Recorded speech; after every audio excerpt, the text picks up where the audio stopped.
nyaranin dan mojana rutin setungil perwani ane banget Senen Belanda dumada aja dengan acara rutin niki wonten perkembangan yang lebih baik menyangkut moralitas kita.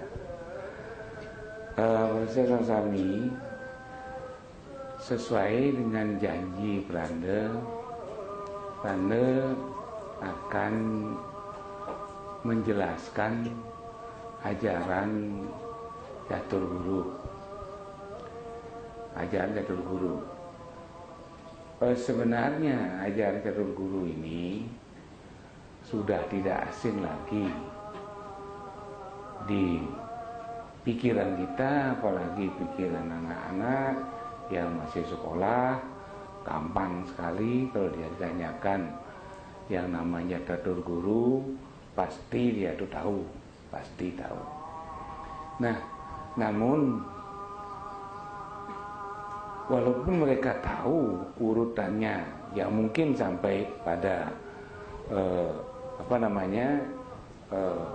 definisinya, tetapi kelihatan akhir-akhir ini ajaran catur guru itu tidak berdampak kepada kehidupan kita sehari-hari. Oleh karena itulah Belanda pada kesempatan yang sangat baik ini setiap 15 hari sekali mengajak para umat dan para siswa untuk bareng-bareng membahas satu persatu ajaran-ajaran yang baik dari ajaran agama kita. Nah, pada kesempatan ini kita akan membahas tentang catur guru. Namun kalau catur guru itu kita bahas sampai ke 4 poinnya, kira-kira kita kekurangan waktu. Maka ajaran catur guru Belanda akan bagi-bagi. Pada malam ini kita bicara membahas masalah guru rupake pada malam ini. Dan mungkin yang malam rohani yang akan datang kita akan lanjutkan dengan guru pengajian dan pengajian selanjutnya. Kenapa catur guru ini pernah katakan sangat penting dalam kehidupan kita? Kalau kita bisa lihat dari dua sisi. Sisi pertama yaitu sisi catur filosofisnya, yang mana kita meyakini beliau Dewa Siwa sebagai Tuhan kita dan yang Sang Hyang Paramasiwa. Maka beliau juga diberi sebutan Betara Guru. Sering dikekawin disebut Betara Guru. Nah, guru di sini tidak ada lain adalah yang berperan memberikan kita ajaran dan yang berperan memberikan kita pendidikan. Saudara, pengajaran dengan pendidik itu berbeda, namun harus sejajar. Kalau pengajaran yaitu hanya mentransfer ilmu pengetahuan. Jadi kita ingin mentransfer ilmu ini, setelah selesai ya udah, itu ngajaran. Kalau mendidik, di samping kita mengajar, kita menginginkan adanya perubahan sikap dan perilaku. Itu yang terpenting. Jadi pendidik itu merubah sikap dan perilaku. Sehingga terkait dengan guru, ada ajaran catur guru, namun sikap dan perilaku kita akhir-akhir ini udah mulai nak keruan-keruan. Contoh, anak-anak tidak taat pada orang tuanya. Murid tidak lagi disiplin terhadap gurunya dan pelajarnya. Masyarakat atau rakyat banyak yang tidak mau mentaati aturan-aturan pemerintah. Umat sekarang meyakini Tuhannya, sudah mulai ada indikasi komersial. Komersial. Jadi Bana sering Dharma Wacana mengatakan bahwa pura itu sekarang dalam tanda kutip tidak lebih dianggap sebagai kantor biro jasa. Saya mengatakan begitu. Mengirim pemilu, pilkada, rame, pejati ke pura kan itu. Nah, jadi itu dianggap KPU atau Panwaslu di pura. Sakit, ngatur pejati ke pura, dianggap puskesmas. Nah, ya begitu. Nah, jadi keempat-empat ajaran guru ini sekarang udah masing-masing udah tidak kelihatan perannya. Nah, itulah sebabnya terjadinya kehidupan seperti sekarang, yaitu kekurang disiplinan, kekurang satiran, kekurang kasih dan kurang sayang dari semua pihak. Gitu. Nah, oleh karena itu sangat penting kita sekarang memahami satu persatu daripada ajaran Catur Guru itu sendiri. Nah, pertama, Guru Rupaka. Yang kita akan bicarakan Guru Rupaka. Guru Rupaka definisinya gampang sekali, yaitu orang tua kita, bapak dan ibu. Kita saya kan. Tetapi pernahkah kita berpikir bagaimana kita menyiapkan diri menjadi Guru Rupaka? Bagaimana kita menyiapkan diri menjadi calon ayah dan calon ibu? Itu sama sekali tidak tergambar. Tidak ada. Maaf, dalam tanda kutip di generasi muda kita tidak lagi memikirkan itu. Yang mereka pikirkan, ya teman-teman kenah nih, senang hatinya. Buktinya Peranda di gereja sebagai barometer masyarakat. Marotuni ada nangkir ketelu nagi 2 senganten bulan Mei Juni sasi sing emang. Tapi dia keberatan, ngalam lapana itu. Oh, nya urusan ya apa lapana lawan nganten kan ini satu gejala yang kurang bagus dan Anda akan jelaskan itu. Nah, oleh karena itu bagi saudara yang sudah tua, yang sudah beristri, atau punya anak atau yang belum masih jadi calon nanti, tolong camkan ini. Pertama, Anda akan jelaskan yaitu tentang jauh ke belakang. Kenapa ada bapak dan ibu? Pasti karena ada pernikahan. Kan itu? Kenapa ada pernikahan? Pasti itu ada jodoh. Kenapa ada jodoh? Itu hanya Tuhan yang tahu. Kenapa demikian jawabannya? Karena sering katakan ada 3 kunci kehidupan manusia. Sampai detik ini mungkin tidak ada orang tahu. Mungkin kita katakan.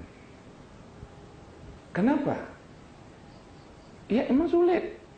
Itu rahasia Tuhan. Apa itu? 1. Kapan hamil itu lahir? Nggak ada yang tahu. Walaupun dia dokter spesialis paling spesialis, nggak akan tahu. Maksud Brother, ini hamilnya ibu lahir tanggal 31 Mei jam 12 lebih 5 menit siang. Plus, nah itu nomor 1 itu. Ada yang mungkin bisa begitu? Ya paling-paling ya kira-kira Agustus lah, minggu pertama, minggu ya kira-kira Juli lah, pertengahan. Kan cuma itu yang diterima oleh ibu-ibu yang hamil. Nah itu berarti dia siapapun tidak bisa tahu bahwa kapan hamil itu akan lahir. Itu 1. Dalam konteks agama disebut utpeti. Gitu. Yang kedua, ya yang pertama tadi, kelahiran itu adalah wahyu Tuhan. Asli wahyu Tuhan. Sehingga Pranda kurang pas di kayun Pranda. Kalau ada nak ngelapana beling, ngalih duase, kemudian sesar, nyator dokter, jam 9 harus dioperasi, itu bukan lahir namanya, bukan lahir namanya. Itu dipaksa. Itu. Yang dimaksudkan kelahiran adalah sudah waktunya diberikan oleh Tuhan, karena begitu dia lahir, itu Anda katakan 19 hari yang lalu, begitu dia lahir, dia sudah membawa tanggal kematian. Kan gitu? Nah, ini kalau belum dia masa lahir, dia bagaimana? Nah, ini problemnya sebenarnya. Saya tidak menampik ada kemajuan zaman, tetapi kemajuan zaman itu tidak seluruhnya bisa dimajukan. Nah, oleh karena itulah saudara, tolong perhatikan, bagi kita semua, yang pertama beliau katakan adalah kelahiran adalah wahyu Tuhan.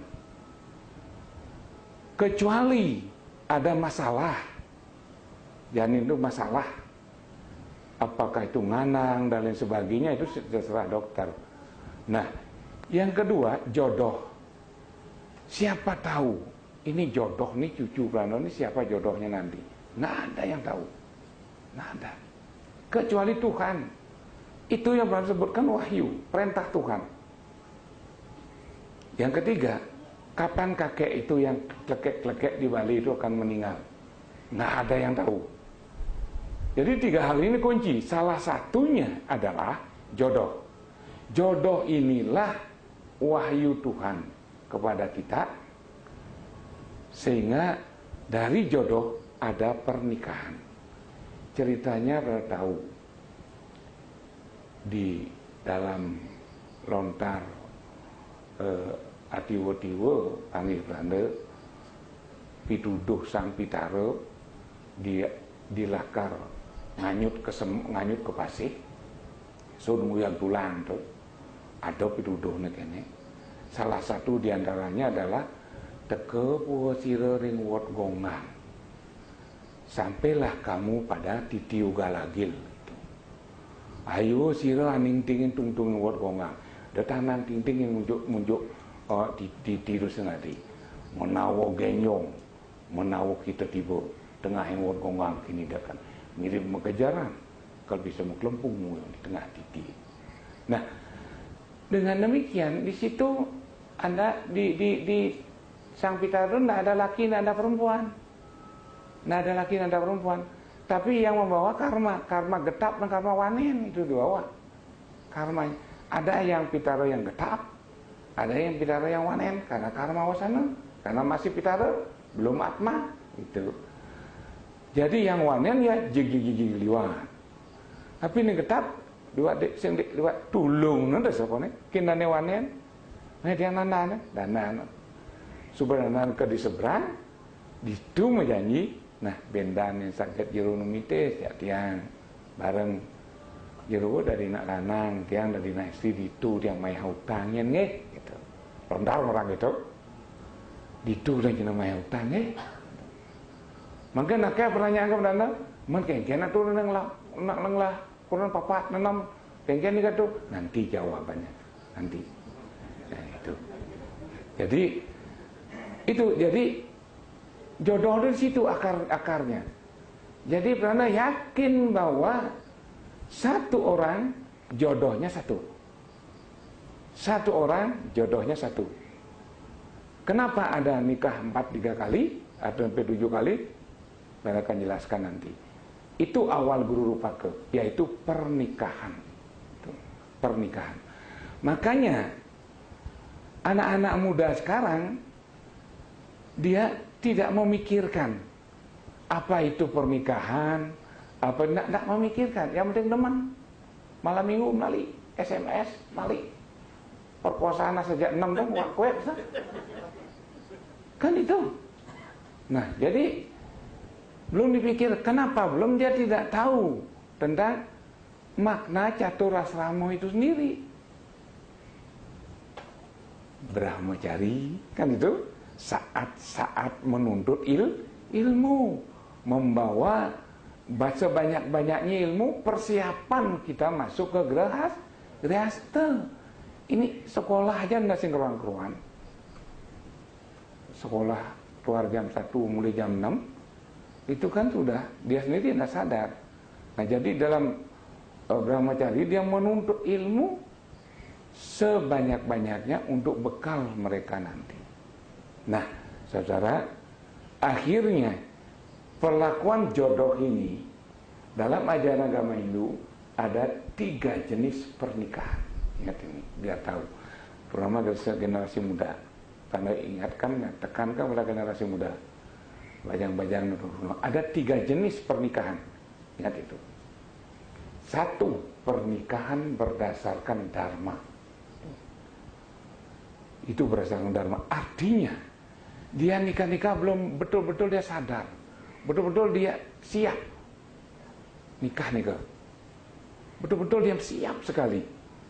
Artinya, walaupun dia nanti tahu bahwa setelah umur sekian istrinya akan pawah, dia tetap cinta kepada istrinya. Si istri sudah tahu bahwa bapaknya umur sekian sudah piot, tapi dia tetap mencintai. Dia tidak memandang yang lain, karena inilah jodoh saya. Saya ayomi apa yang diberikan oleh Tuhan. Ini yang disebut dharma, dan ini yang tidak akan cerai. Tidak akan, kalau berdasarkan dharma. Nah, yang kedua, pernikahan berdasarkan harta. Ya, karena melihat ada sedan, rumah bertingkat, kadang tua mendek, kangwang kan itu. Nah, cuma lu mengalir yang kurangnya tua-tua, pengen ngalir mati. Dan kan agama warisnya nggak ada yang begitu juga, ada yang begitu. Jadi pernikahan harta itu selama kebutuhan hidup hartanya itu terpenuhi, baik yang laki maupun yang perempuan, selama itu terpenuhi. Misalnya, ayo makan luar, ayo kita piknik, ayo kita ke swalayan. Selama ini terpenuhi, dia tetap mencintai, saling mencintai. Tetapi ingat, begitu hartanya surut, dia pelan-pelan akan renggang, pelan-pelan jadilah perceraian. Inilah, saya kira agama apapun di atas bumi ini, apalagi agama Hindu, tidak akan merestui perceraian. Kenapa? Contoh, Belanda sudah 20 tahun jadi Belanda, sudah 325 cakep lontar yang pernah lihat di rumah. Tentang pernikahan juga banyak. Tidak ada Belanda melihat dewasa cerai, nggak ada. Nggak ada dewasa cerai. Dan upacara cerai, tidak ada. Nggak ada. Makanya bagi yang cerai, kalau sudah mempejati, secara kenyataan di skala dia cerai, tapi di skala tetap ada ikatan batin. Pasti itu nggak boleh tidak. Karena itu adalah merupakan sebuah jodoh. Nah, itu tentang harta. Sekarang terindikasi banyak sekali pernikahan atas dasar harta. Beliau beri besi dugen. Nah, kan itu petawang nang lapuranan, cara menek di TV itu kan di TV itu. Setiman lah nang 45 punya itu. Bayangkan itu apa dulu? Itu ya. Jadi kalau sampai begitu kan itu kan jelas, itu kita udah dapat melihat itu kan karena harta kan? Karena harta. Itu. Nah, yang ketiga pernikahan karena kamu. Karena begitu mengatakan cinta, begitu dia tidur, laki perempuan kumpul kebo dan lain sebagainya, itu berasal kata. Dan sekarang ingat yang anak-anak yang wanita melalui penjelasan menjelaskan ada bahasa yang kurang enak, itu termasuk melecehkan kaum perempuan. Anu ngelap unang belingi malu dan sih ngelap anaknya gitu.